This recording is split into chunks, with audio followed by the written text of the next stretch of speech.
Boom, welcome back for the final installment of diversity and inclusion in the Latin classroom and our discussions about assessment. Today is what you've been waiting for. Today is all about grading and feedback. I'm John Bracey. I'm Jenn Jarnigan. And we are going to blow your minds. So, all right. So let's dive right into this. So we're going to be talking about grading and feedback. So I'm going to talk a bit about grading in the presence of the grading guru, Jenn Jarnigan. And Jenn Jarnigan's going to focus on feedback and hopefully give you some tips for how to make these processes more equitable and more inclusive and work better for more students. All right, so let's get right into it. So I'm gonna start us off here and talk about some grading. Okay, so everything that you've learned so far about assessment, when to assess and how to assess, right? Always at the end, the big question is, but what do I put in the grade book? Okay, so I'm gonna give you some John Bracey advice on how to deal with this. So number one, so grades. I don't think they are a good idea. I am not a fan of grading. I don't think grading is helpful. I don't think grading is useful. I do not see a point. However, all of us, for the most part, work for somebody, and we work in schools, and it's hard to be the only person in school who's like, I'm not putting anything. You put out that report card, I'm just leaving it blank. Like, we have to put in something, right? So, okay. So this is how I end up doing it. I end up having usually two large categories that I call formative and summative assessments. Now, those have particular meanings, right? Formative, like, you're forming your knowledge, and then your summative is, the summation of all that knowledge, right? I just put those in there because they look like this, what you're supposed to have in there. So I just kind of randomly bounce back and forth between what things are. So the overall majority of the assessments that I will give are going to be like the choice board ones that I showed you in video 2, where students are given a variety of choices to demonstrate their understanding on something.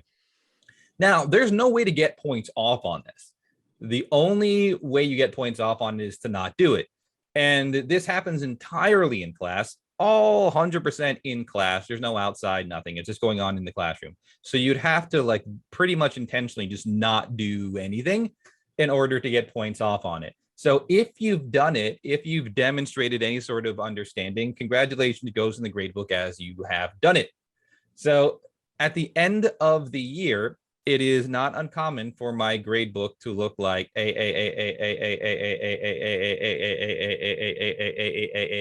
B. And if no one is bugging you and saying it has to be like, well, I need to see this many this many that, why not?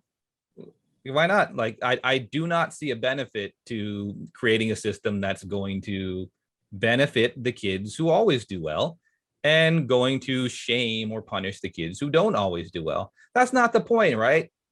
If we are Latin teachers, we are teaching Latin lessons. Assessment should have a purpose towards that goal. The point isn't just to say, oh, I noticed that you're very good at this, and I noticed, oh, you're not great at that. Oh, well, that's it. That's where we come in, right? Like, we're teaching somebody something that they don't know. So the grades are nothing. So the goal is just to have everybody do as well as humanly possible and create a system where you're not setting up anybody to have guaranteed success as a result of their financial upbringing or their neurology or their living conditions. And you're not punishing anybody on the other end of that. So when it comes to grading, that's pretty much my philosophy and what I do. But when it comes to feedback, I'm going to fess up. That's not an area where I'm all that strong, because you got to write stuff. And I will admit total weakness on this one. And I'm so glad that I'm here with Jenn Jarnigan, who is the master of this. So I'm going to sit back for a minute and hopefully learn something along with you. Jenn Jarnigan, will you talk to us about feedback? I sure will. Absolutely. Well, one thing that I think you hit the nail absolutely right on the head is the idea of everything being done in class, as little out of class as possible, because all we control is our classroom, right? We can't control what a kid's life is like outside of our classroom. So the more we can do in our own little world, the more we can control for, just like in a science experiment, if you can control all the other things, you can really test that one variable. So if you really want to test this kid's ability to do the Latin, set as many of the controls as you can so you're getting as accurate of a read as you can. So I totally agree with you there. I think that's a really important point to make. Part of feedback, perhaps the easiest way to start with feedback, if it is something that is a little bit intimidating, or if it's not something that you have been required to do in the past, but your school or your district or what have you is working towards a more feedback heavy approach, which I've seen more and more lately. There's sort of a trend towards giving more feedback, which is a good trend. But if you don't know what good feedback looks like, you can be like, good job. So one of the easiest ways to start is if you have rubrics, because the rubric is really a good way to embed that feedback, because a good rubric is going to tell a kid what they need to do to get meets expectations or satisfactory or below expectations or whatever your wording is. So the first thing I would say is to really look in, if you're not using rubrics already, try to transition to include more rubrics, because a rubric is one of the best ways you can give feedback to a kid.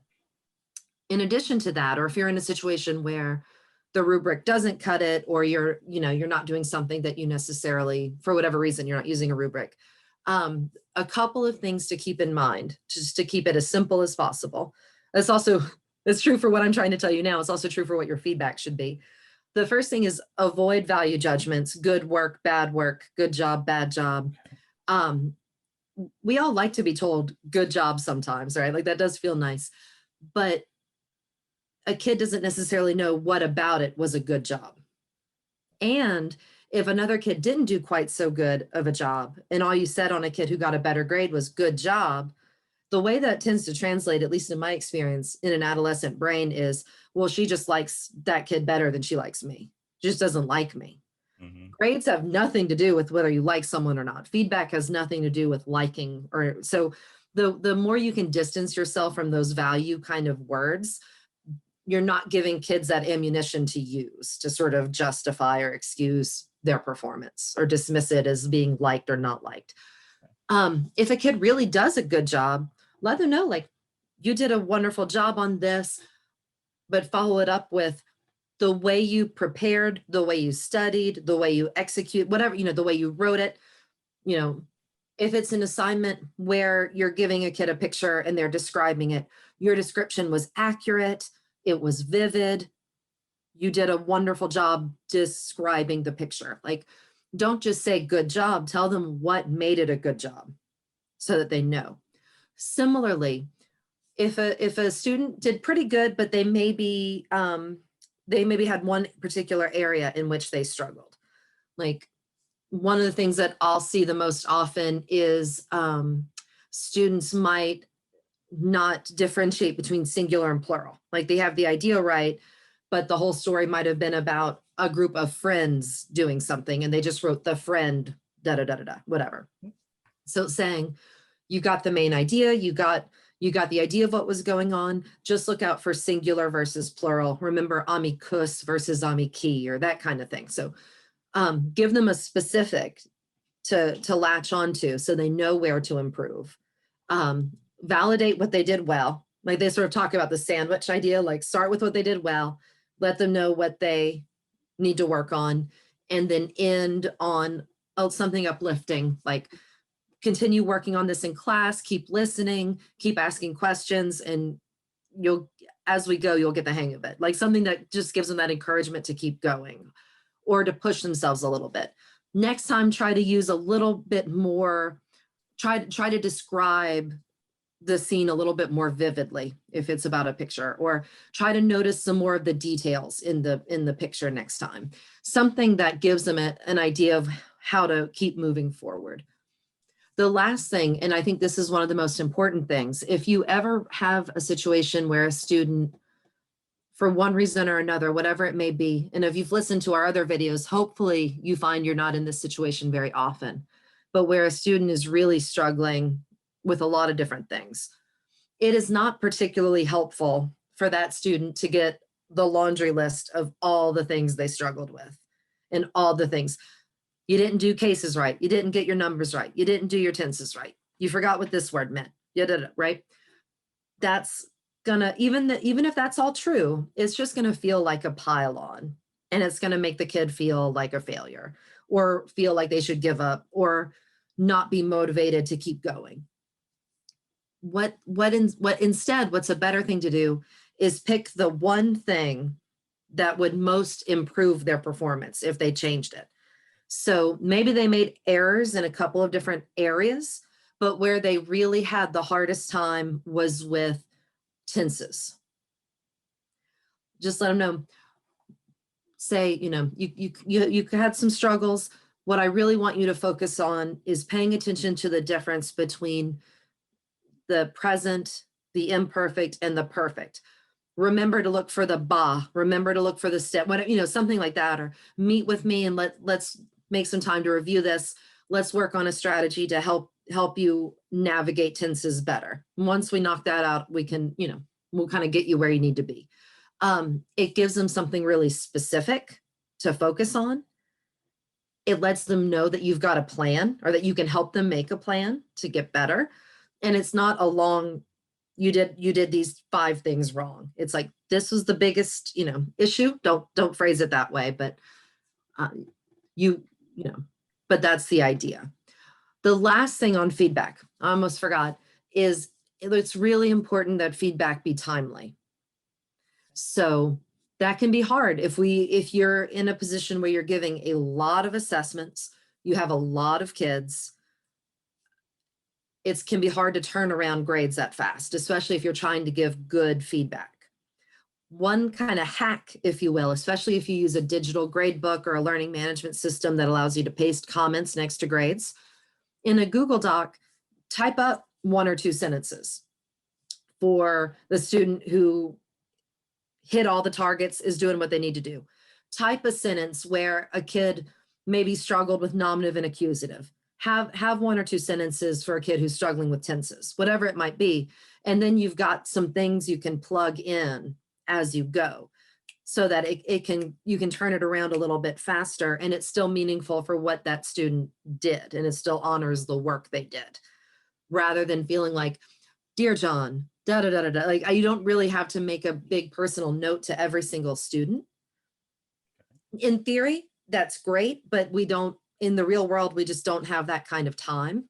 But if you can think about, if you were assessing, looking for 3 particular things, write out some feedback for if the kids did those 3 things well, and then 1 for each thing that maybe they didn't do so well. And then you can kind of mix and match to give them the feedback that they need to be successful. Because that's the most important thing. No value judgments, no good job, bad job, no, you should be ashamed of yourself, you should be disappointed, you really disappointed me. None of that. We don't want any of that going on. None of those value judgments. That's also going to set you up to be antagonistic towards their parents. If their parent reads, you should be ashamed of yourself. As a parent myself, I would be very angry, and that teacher and I would be having a conversation, and my South Louisiana would be coming out real fast, like for real. So, you want to avoid those sorts of things. Just the facts. You did, you made good progress on this. This is where you need to improve. Here's my suggestion for how you improve. Let me know if you have any questions. I'm happy to work with you more. Keep it simple. Parents will see that you know what you're talking about, that you've given them really specific feedback, that you have a plan, and that you care about them. That's, of course, there's always going to be the outlier parents who are more concerned about the letter grade than anything else. But the vast majority of parents, if they see that you've taken that time and that you're communicating, you know exactly why the kid did how they did, what went well, what they need to work on, you have a plan, you care about their kid, they're going to be happy. The student knows you care about them. They feel like you have a plan. That's really the key thing. And then getting it done in a timely manner.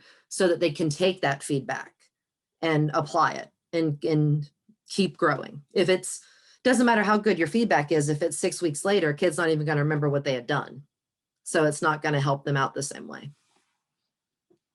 Fair. That makes sense. That makes sense. Yeah. I mean, at the end of it all, when you boil it all down and when you put it all together, at the end of it is, I think you hit it pretty well there, or very well there, is that it's the end. It's about, do you care about these kids? Do you care about all of them? Do you care about them being successful in whatever way it is that happens, and ensuring that does happen? And that's the thing, is at the heart of it is caring, and coming out of it, whatever you're grading or ever providing feedback, knowing that the goal is for them to feel good about what has happened and to want to continue onward. And if that happens, we're crushing it. I mean, I just learned a ton, and I hope you did as well. And this is the last video in our series. I strongly recommend that you go back and rewatch the first couple. And if you watch them all in a row, you get all these ideas in your head and be able to start the year off thinking about how it is you want to approach assessment this year, and how it is that you're going to make this work in your classroom for all the wide variety of kids who are there now, and potentially the kids who aren't there right now, who are going to see kids like them succeeding and then want to be part of your class. But we got to sign out. Once again, I'm John Bracey. Thank you for joining us. And I'm Jenn Jarnigan. Thank you all so much. Have a great school year.